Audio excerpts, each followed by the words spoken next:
안녕하세요. 조카들 앞세워서 저희 돈을 탐내는 염치 없는 신우와 엮는 40대 여성입니다. 남편과는 맞선으로 만나 부부의 연을 맺은 지 10년이에요. 아이는 없어요.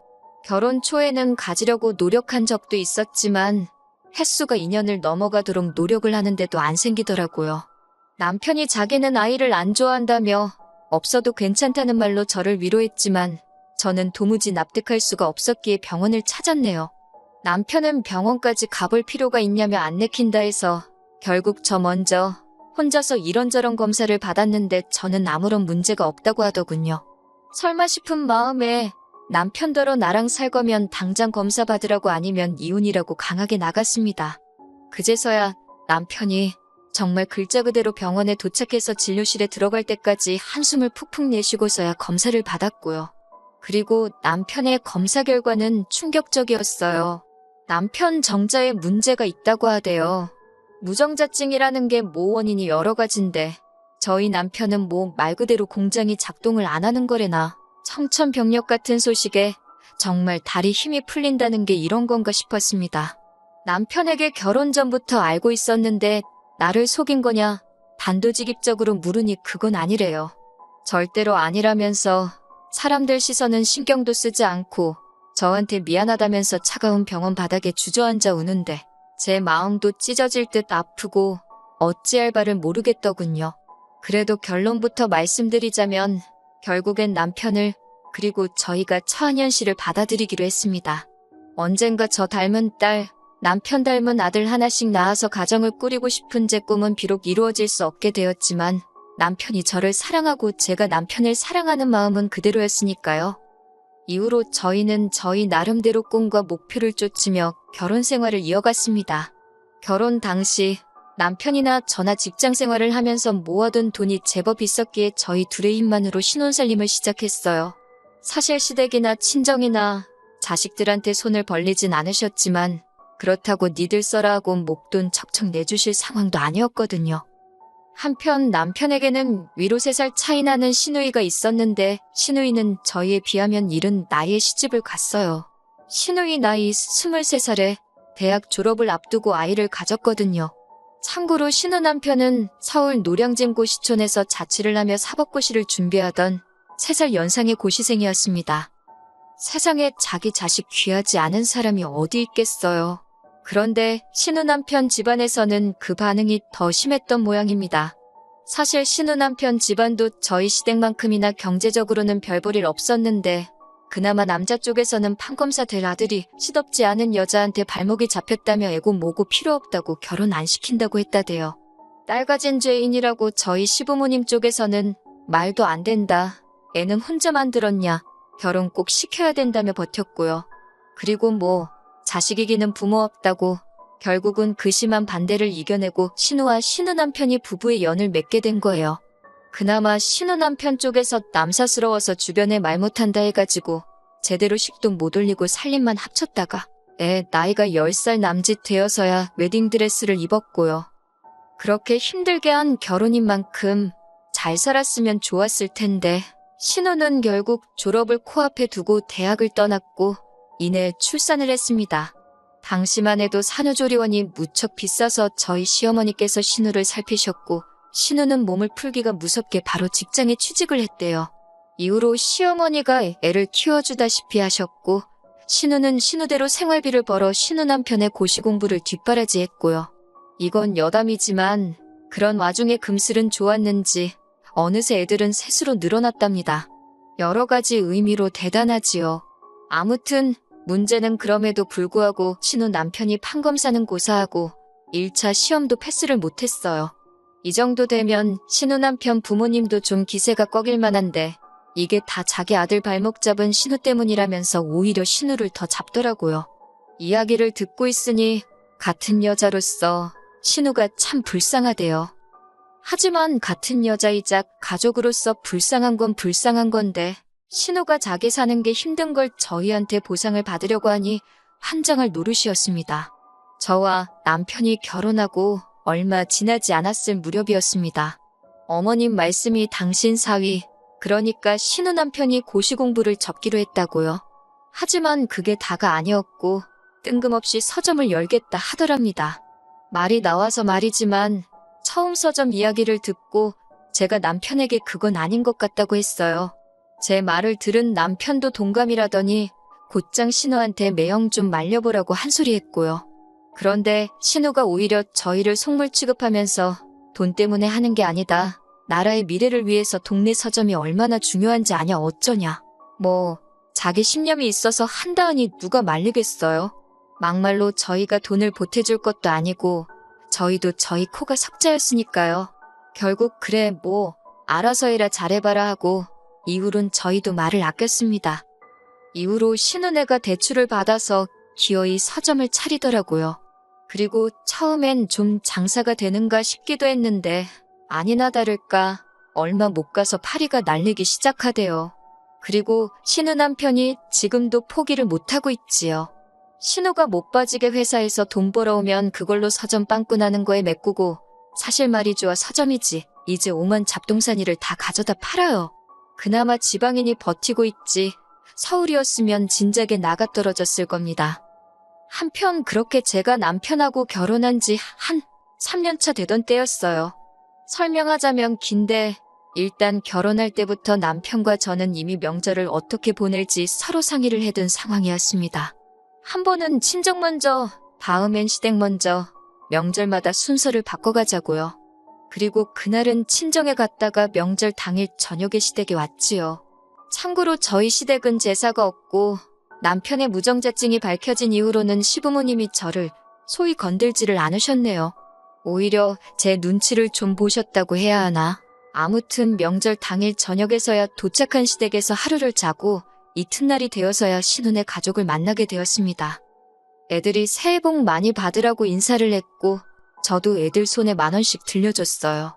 어차피 애들 선물 따로 사간 것도 있었고 그런데 이 모습을 본 신우가 저더러 이야기를 좀 하자며 불러내더라고요. 솔직히 신우에 대해서는 진작부터 안타깝고 그런 마음도 있었지만 동시에 관계가 관계인지라 어렵고 불편했어요. 그래서인지 신우와 단둘이 이야기를 하려니 긴장까지 되더라니까요. 그런데 신우가 꺼내놓은 이야기는 굉장히 황당하대요. 저더러 불편해하지 말고 들으라더니 저번에도 자기 애들한테 10,000원 주지 않았냐면서 왜 매번 애들 용돈으로 10,000원을 주냐고 10년 전 이야기임을 감안해도 그 나이대 애들한테 10,000원이 적다고는 생각하지 않았거든요. 그리고 돈을 애한테 10,000원 줬을 뿐이지 매번 옷이며 신발이며 과자며 안 해준 게 없어요.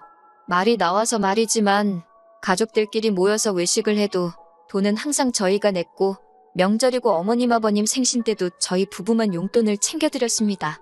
하다못해 신우 생일 때도 빠듯하게 사는 게 안쓰러워서 제가 따로 30만 원씩 챙겨줬고요.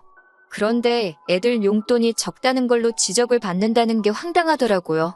이런 재속을 아는지 모르는지 신우는 계속해서 자기 하고 싶은 말만 이어갔는데 한다는 말이 요새 애들도 돈 좋아하고 5만 원짜리는 더 좋아한대요. 그리고 어차피 애들은 금방 크니까 쓸데없는 물건 사오지 말고 그거 다 현금으로 계산해서 달라나요? 마치 연속으로 뺨이라도 맞은 듯 정신이 하나도 없었습니다. 하지만 신우는 저녁에 잃지 않고 그놈의 기분 나쁘게 듣지 말라는 소리와 함께 자기 동생 그러니까 제 남편이 저랑 결혼하기 전에는 그렇게 조카들한테 각별히 잘했는데 저랑 결혼하고 나니까 딱 바뀌었답니다. 그러면서 덧붙이기를 어머님께 들었는데 저희는 이제 애 키울 일도 없고 따로 돈 들어갈 곳은 없지 않냐 그러는 거예요. 하지만 조카는 셋이나 있으니 얼마나 다행이냐면서 조카들도 자식들이다 생각하고 신경 좀 써달래요. 그러더니 절 보면서 죽으면 그 돈 다 짊어지고 갈 거 아니잖아. 그러는데 진짜 신우만 아니었으면 얼굴에 침이라도 뱉었을 겁니다. 정말이지 지금이야 애 없이 사는데 익숙해지고 묻어내졌지만 그때는 정말 신우가 하는 말 한마디 한마디가 제 심장을 후벼 파는 것 같았어요. 결국 집에 오는 길에 차 안에서 펑펑 울었습니다. 남편더러 해주고도 욕먹는 것도 억울하지 않냐. 그리고 뻔히 당신 때문에 애 못 갖는 거 알면서 어떻게 나한테 그런 소리를 하느냐고. 그리고 무엇보다 당신은 그런 신우한테 나한테 그런 말 하지 말라 소리도 못하는 천치냐고. 남편한테 그렇게 큰 소리를 낸 건 그때가 처음이었지요. 조금 과장해서 남편이 무정자증임을 알았을 때보다 더 어이없고 더 화가 났다니까요. 남편도 남편대로 자기 누나인 신우한테 꽤나 열이 받았던 모양이 돼요. 결국 남편과 신우가 크게 다투었고 이후로 남편은 시조카들을 만나게 되더라도 이따금씩 5만 원 안쪽으로 용돈을 주는데 그쳤고 선물을 해준다던가 밥값을 내준다던가 소위 호구짓은 안 하더라고요. 그리고 그렇게 몇 년을 살다가 얼마 전 신우와 다시 부딪히게 되었습니다. 참고로 신우는 여전히 사는 게 그저 그래요.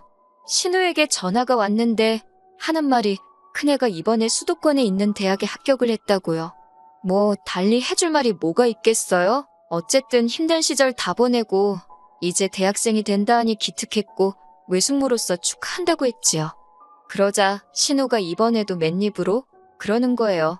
황당했지만 속으로 한 50만 원 정도 주면 되나 그러고 생각하는데 신우가 덧붙이기를 그동안 조카들 용돈도 거의 안 줬으니 돈 많이 모았지 않냐고 그래요. 그러면서 이번에는 용돈 한번 크게 준다 생각하고 대학교 입학금하고 첫 학기 등록금을 해달랍니다. 자기가 대충 계산해봤는데 대략 500만 원이면 될 것 같다고요. 어이가 없어서 제가 그걸 왜 해주냐고 그게 첫 대답이었습니다. 그랬더니 신우가 아니 그럼 뭐 또 몇만 원 주고 땡치려고 했냐고 빈정거리는 거예요. 제가 10,000원을 주건 100만 원을 줬건 그건 주는 제 마음 아니냐 했습니다. 막말로 조카들이래봤자 명절날 보면 고개나 까딱하고 그나마도 못 보는 해에는 외삼촌인 저희 남편이나 외숙모인 저한테 명절 잘 보내시라고 인사도 하나 없는데 무슨 정이 얼마나 있다고 그 큰돈을 턱하니 내놓고 싶겠어요. 500만 원이면 제 한 달 월급도 넘는걸요. 저는 신우한테 그만한 돈 없다고 미안하지만 그렇게는 못해줄 것 같다고 솔직하게 이야기했습니다. 그랬더니 신우가 누가 제가 벌어온 돈으로 달라고 했냐고 자기 동생이 벌어온 돈으로 달라는 거라나요. 그래서 그럼 남편하고 이야기해보시던지요. 그러고는 제가 먼저 할 일이 많다고 다음에 이야기하자 하고 전화를 끊었습니다. 퇴근한 남편에게 신우에게 이러한 전화가 왔었다며 이야기를 전했어요. 남편 얼굴이 울그락불그락해지더니 미친 거 아니냐고 저에게 묻대요. 제가 난들 아냐고 아무튼 당신이 신우랑 잘 이야기해보라 했습니다. 500만 원이 네 집 개 이름도 아니고 그리고 그 밑으로 딸린 애가 둘이나 더 있는데 이번 한 번으로 끝날 게 아니었으니 더 속이 터졌던 것 같아요. 남편이 생각하고 말 것도 없다며 바로 제 앞에서 신우에게 전화를 걸었습니다. 스피커폰으로 통화를 하는데 남편이 등록금이 말이 되냐면서 신우더러 왜 이렇게 뻔뻔하냐고 뭐라 하더라고요. 그러자 신우가 한다는 말이 너네는 직장 다니면서 결혼했으니 나처럼 어렵게 시작한 것도 아니지 않냐. 그리고 둘이서 그렇게 돈 벌어서 다 어디다 쓰려고 그러냐. 만난 거 먹고 좋은 거 두르고 사는 건 사치지만 조카의 앞날에 투자해주는 것은 인정이고 도리이지 않냐고 따지대요. 남편이 그런 신우더러 번지르르하게 말은 잘한다면서 인정이고 도리고 그것도 내가 내켜야 하는 거라고. 그리고 나는 돈 어디서 거저벌었냐고. 나도 개같이 직장생활에 가며 번 피 같은 돈이라고 악을 쓰대요. 그러더니 신우더러 헛소리 짓거릴 거면 2번 다시는 연락하지 말라고 쏘아붙이고는 전화를 끊었습니다. 솔직히 이 정도 했으면 신우도 알아듣고 그만했어야 하잖아요.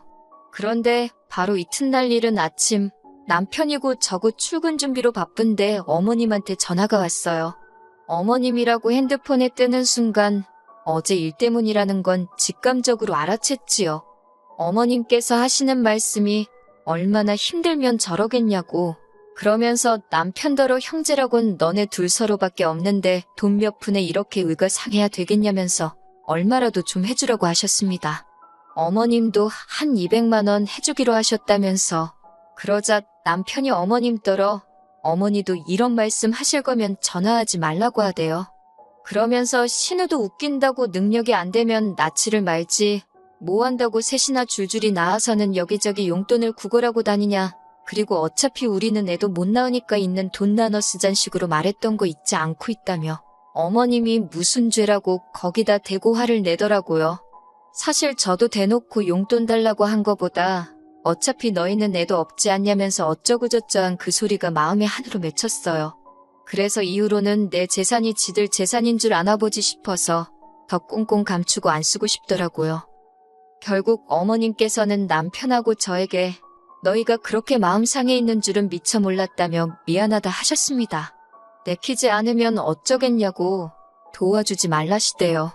저렇게 사는 것도 지복이고 이렇게 사는 것도 저희 복이라면서 그러면서 부모로서 이러지도 저러지도 못해 도와주지도 못해서 미안하다 하시는데 그건 그거대로 또 갑갑하고 답답하더군요. 그래도 어쩌겠어요. 다들 남이 해결해주지 못하는 문제 하나는 가슴 안에 품고 살잖아요. 결국 신우와 저희 사이는 완전히 틀어져 버렸습니다. 이 와중에 생각한 50만 원을 준다는 건 이거나 먹고 떨어져라로 보일 수도 있으니 가당치도 않은 일이었고 그렇다고 달라는 대로 해주자니 그건 뭐 생각할 것도 없이 싫었고요. 그렇다고 신우가 자기가 저희에게 실수했다고 생각하는 것 같지도 않고 어떻게 사이를 풀어보려고 노력하는 자체가 의미가 없었어요. 남편은 이렇게 살다가 기회가 되면 다시 보고 사는 거고 아니면 마는 거라며 저더러 너무 심각하게 생각하지 말라대요. 솔직히 마음이 편하지는 않지요. 하루는 그까짓 500만 원 없어도 사는데 그 돈이 뭐라고 남매 사이가 저렇게 틀어졌나 내 잘못인가 싶어서 그냥 줘버릴까 그런 생각도 들다가 또 하루는 우리가 그 500만 원을 어떻게 모았는데 그리고 지가 우리한테 돈 맡겨놨나 너무 괘씸하다 싶고 그래도 나서진 않으려고요. 남편이 어련히 알아서 잘 해주리라 믿으렵니다.